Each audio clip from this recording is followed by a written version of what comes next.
મિત્રો, નવા જૂની ચેનલમાં આપનું સ્વાગત છે. આ ચેનલમાં આપણે નવી વાતો, સાંપ્રત ઘટનાઓ અને જૂની વાતો એના પર વાત કરવાના છીએ. આજે આપણે દ્રવિડિઝમ એના પર વાત કરીએ. તાજેતરમાં તામિલનાડુમાં ઇલેક્શન થયું, રિઝલ્ટ આવ્યા, એનાથી આપ સૌ વાકેફ છો.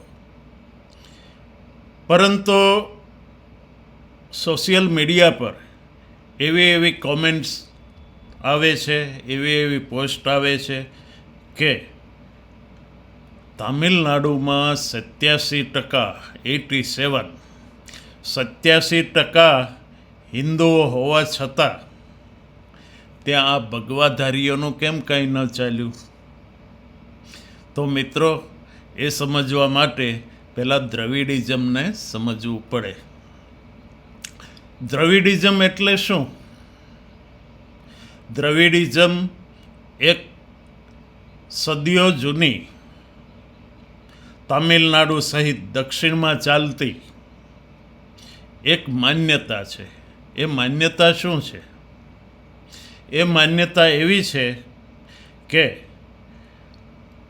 દ્રવિડ લોકો ભારતના મૂળ રહેવાસીઓ છે અને ઉત્તરમાં રહેતા લોકો આર્ય છે. આર્ય પ્રજા બહારથી આવી છે. દ્રવિડ લોકો સ્થાનિક પરંપરાથી અહીં જ રહે છે. આવી માન્યતા સદીઓથી ચાલતી આવી રહી છે. કોંગ્રેસના સમયમાં ડાબેરીઓએ લખેલા ઇતિહાસમાં પણ આ વસ્તુને આવરી લઈ અને કહેવામાં આવ્યું કે દ્રવિડ લોકો મૂળ અહીંના રહેવાસી છે અને આર્ય લોકો બહારથી આવેલા લોકો છે. આવું આપણને ભણાવવામાં પણ આવેલું છે. તો આ દ્રવિડિઝમ,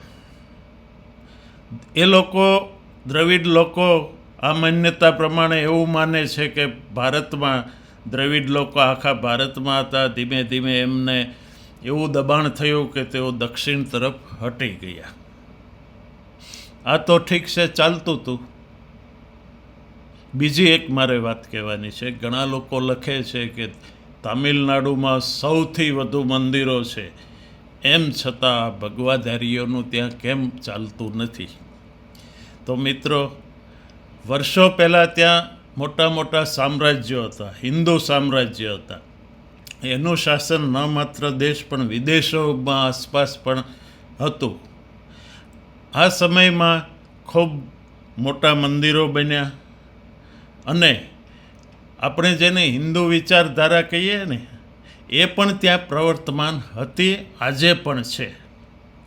પરંતુ આ દ્રવિડિઝમના કારણે ત્યાં આજે લોકો ધાર્મિક તો છે જ, પરંતુ દ્રવિડિઝમમાં રાજકારણ આવી જતાં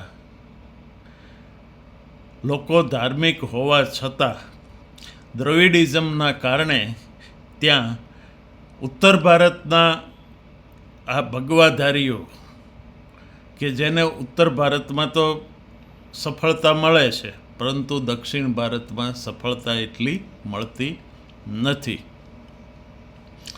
હવે રાજકારણ આવ્યું કેવી રીતે? તો જેમ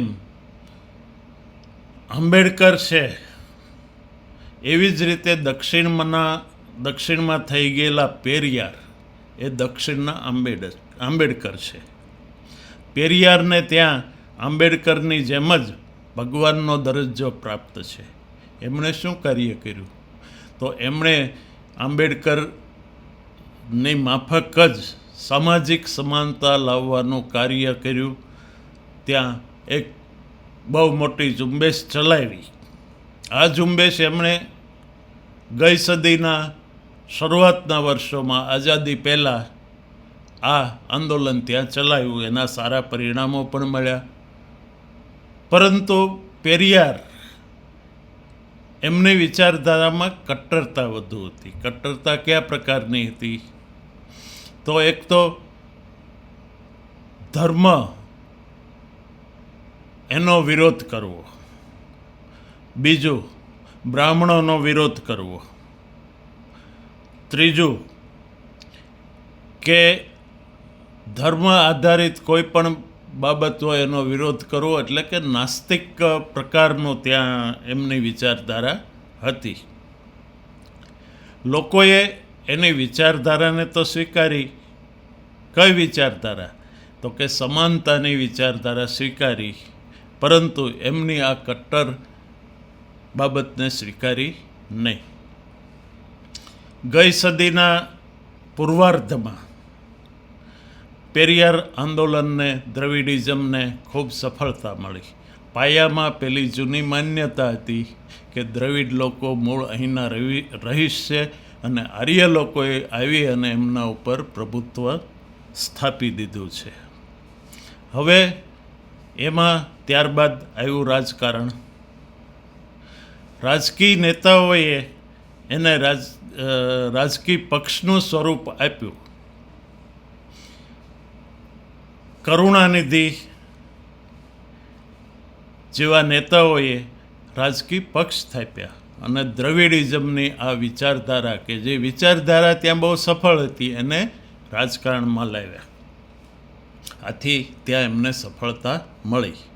વર્ષો સુધી 1979 સુધી આ દ્રવિડ ડીએમકે એટલે દ્રવિડ મુનેત્ર કઝગમ નામનો પક્ષ સત્તામાં રહ્યો.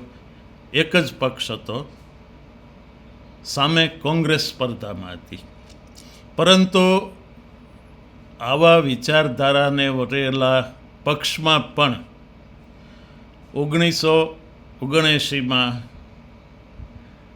એમજી રામચંદ્રન, કે જે એક સમયે ફિલ્મી હીરો હતા, અને એ પણ ફિલ્મી હીરો તરીકે ત્યાંની ટ્રેડિશન છે કે ફિલ્મી હીરો હોય એ જાણે ભગવાન હોય એવી રીતે લોકો એને પૂજે, એના મંદિરો થાય, એને એટલા જ માને.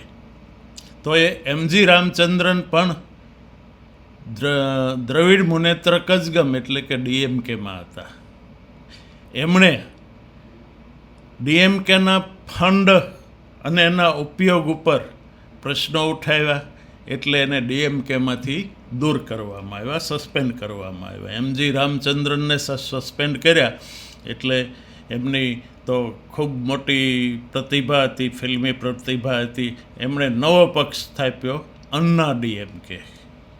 એટલે ડીએમકે હોય કે અન્ના ડીએમકે હોય, બંને એક જ વિચારધારા, પેરિયરની વિચારધારા, દ્રવિડિઝમ, એના ઉપર આધારિત પક્ષો છે. એટલે કે એ દ્રવિડિઝમનો રાજકીય રીતે ઉપયોગ કરનારા પક્ષો હતા. વર્ષો સુધી દ્રવિડ અને અન્ના દ્રવિડ. એક વાત એ બીજી યાદ કરાવું કે જયલલિતા, એમજી રામચંદ્રન પછી જયલલિતા આ પક્ષમાં હતા વર્ષો સુધી. એમણે પણ સત્તા ભોગવી, મુખ્યમંત્રી બન્યા વગેરે જૂની વાતો છે. ડીએમકે અને અન્ના ડીએમકે વારાફરતી અથવા તો ક્યારેક કોઈ 2 વાર ચૂંટાય એ રીતે તમિલનાડુમાં સત્તા સ્થાને રહ્યા. હવે તાજેતરમાં જે ચૂંટણી થઈ અને એના પરિણામો આવ્યા, ત્યારે વિજય જોસેફ, ફિલ્મી અભિનેતા, ત્યાંની પરંપરા છે કે ત્યાં ફિલ્મી નેતા, અભિનેતા એમજી રામચંદ્રન હોય, જયલલિતા હોય, એઓને જે રીતે ખૂબ માન્યતા મળતી એવી રીતે વિજયને પણ માન્યતા મળી. એમને સૌથી વધુ સીટ મળી. તો ડીએમકે, અન્ના ડીએમકેના દ્રવિડિઝમ સામે વિજય કઈ માન્યતા ધરાવે છે, હજુ એના વિશે એટલું સ્પષ્ટ નથી. એણે એટલો દ્રવિડિઝમનો ઉગ્ર વિરોધ પણ નથી કર્યો અને એની તરફેણ પણ નથી કરી. એટલે એ દ્રવિડ પક્ષ છે કે કેમ, દ્રવિડની વિચારધારા મુજબનો પક્ષ કેમ છે કે કેમ, એ સ્પષ્ટ નથી. પરંતુ ઈશારો એ તરફ છે કે પ્રથમવાર નોન દ્રવિડ એની સરકાર તામિલનાડુમાં બનવા જઈ રહી છે કે બની છે. બીજી વાત મિત્રો કે દ્રવિડિઝમની જે પરંપરાઓ હતી, આજ સુધીના મુખ્યમંત્રીઓ કે સત્તા સ્થાને આવેલા મંત્રીઓએ ત્યાંના ટ્રેડિશનલ પોશાકમાં સોગંદ લીધેલા. બહુ ધ્યાન ખેંચે એવી વાત છે. વિજયે સૌ પ્રથમવાર દ્રવિડનો જે પરંપરાગત પોશાક છે એમાં શપથ લીધા નથી. કોટ પેન્ટ પહેરી અને લોકોને સંદેશ આપ્યો છે કે એ જે જૂના દ્રવિડિઝમ છે એનાથી તે અલગ છે. બીજું, આ શપથવિધિમાં સૌ પ્રથમવાર ત્યાંનું પહેલાં તો સ્થાનિક જે તમિલનું સોંગ હતું તે ગવાતું, પરંતુ સૌ પ્રથમવાર એણે વંદે માતરમ ગવડાવ્યું અને ત્યારબાદ સ્થાનિક ગીતને સ્થાન આપ્યું. એનાથી પણ એને ઈશારો કર્યો કે તે જૂની દ્રવિડની જૂની પરંપરા સાથેથી કંઈક અલગ છે. હજુ ત્યાં એટલું સાહસ તો કરી શકાય એમ નથી કે તે દ્રવિડિઝમમાં માનતો નથી, પરંતુ ઈશારો કંઈક આ તરફ છે. ઈશારો કઈ તરફ છે? દ્રવિડ તો એના વિશે આપણે વાત કરીએ તો પહેલાં એ વસ્તુ સમજીએ કે ત્યાં કોની કેટલી વસ્તી છે. આપણે ત્યાં તો આના ઉપર જ આધારિત બધું ચાલે. 87% હિન્દુ લોકો છે, 5-6% ક્રિશ્ચન છે, 5-6% મુસ્લિમ છે. તો ટૂંકા ગાળામાં 2 જ વર્ષના ગાળામાં નવો સ્થાપેલો પક્ષ સત્તા પર કેમ આવ્યો? તો એક તો ત્યાંની એન્ટી ઇન્કમ્બન્સી એટલે કે સત્તા વિરોધી બાબત લોકો નારાજ હતા. બીજું, ત્યાં સ્ટાર માટે ખૂબ મોટી માન્યતા છે, સ્ટારને લોકો ખૂબ માને છે. ત્રીજું, યુવાન. ચોથું, એણે લોકોમાં એક આશા જન્માવી કે જૂનું જે દ્રવિડિઝમનું કલ્ચર હતું એનાથી કંઈક હું અલગ આપી અને સારી સરકારને સુશાસન આપીશ. પરંતુ મિત્રો, એનાથી પણ એક મોટી વાત છે. 2 વર્ષમાં એ સત્તા સ્થાને આવી જાય એ માન્યમાં આવે આવું ક્યાંય બનતું નથી. વર્ષો લાગે છે સત્તા મેળવવા માટે નવા પક્ષને.